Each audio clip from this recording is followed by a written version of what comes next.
সুম্মা আতিম্মুস সিয়ামা ইলাল লাইল, এবং এরপরে সন্ধ্যা পর্যন্ত, সূর্য অস্ত পর্যন্ত, ওই সুবহে সাদিক থেকে সন্ধ্যা পর্যন্ত রোজাটা পূর্ণ করো। আল্লাহ বলেন ওয়ালা তুবাশিরুহুন্না ওয়া আনতুম আকিফুনা ফিল মাসাজিদ। আর শুনো, তবে যদি রমজানের শেষ দশকে ইতিকাফ করো আল্লাহর ঘরে, তাইলে আর স্ত্রীর সাথে যে কোনো রকমের রাতে দিনে কোনো রকমের মেলামেশা আর নিষিদ্ধ করে দেওয়া হবে। আল্লাহ বলেন এতগুলো কথা যা বললাম, তিলকা হুদুদুল্লাহ, এগুলো আমি আল্লাহ তাআলার বিধি নিষেধের সীমারেখা। ফালা তাকরাবুহা, আমার বিধি নিষেধের লঙ্ঘন করে আমার নাফরমানির কাছে যেও না। কাযালিকা ইউবায়্যিনুল্লাহু আয়াতিহি, আল্লাহ বলেন এভাবে আমি পরিষ্কার করে তোমাদের কাছে সব বলে দিলাম, লাআল্লাহুম ইয়াত্তাকুন, যেন বাস্তবিক অর্থে মুত্তাকি হতে পারো, জান্নাতি হতে পারো। এজন্য বাপ, আমাদের জন্য আল্লাহ তাআলা সবচেয়ে সহজ করে দিয়েছেন রমজান, অনেক কমাই আনছেন।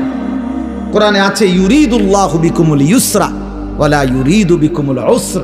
আল্লাহ বলেন আমি তোমাদেরকে সহজ করতে চাই, কঠিন করতে চাই না। অতএব আমাদের জন্য আল্লাহই সহজ করেছেন আমাদের জন্য সুবহে সাদিক থেকে সূর্যাস্ত পর্যন্ত খাদ্য পানীয় স্ত্রী মিলন থেকে বিরত থাকতে বলছেন। আর সারা বছরের মতো চলমান গুনাহ বাঁচতে বলছেন, ইবাদতে লেগে থাকতে বলছেন। তাইলে অতিরিক্ত আহামরি খুব কঠিন কোনো বোঝা আমাদেরকে চাপায় দিছেন।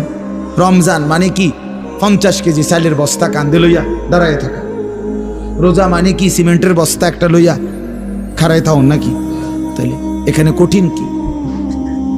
এটুকু রোজা যদি আমরা পালন করতে না পারি, এত বড় সুযোগ, জান্নাতের দরজা খোলা, জাহান্নামের দরজা বন্ধ, রহমতের দুয়ার খোলা, শয়তানকে শেকলে বন্দী। আল্লাহর নবী বলছে একটা নফল একটা ফরজের সমান, একটা ফরজ 70টা ফরজের সমান। শুরুটা রহমত, মধ্যখানটা মাগফিরাত, শেষটা নাজাত। এক একটা নেকি বাড়তে বাড়তে আল্লাহ তাআলা নিজের হাতে নেকি ফেরেশতাকে দিয়ে না লিখিয়ে নিজে লেখেন।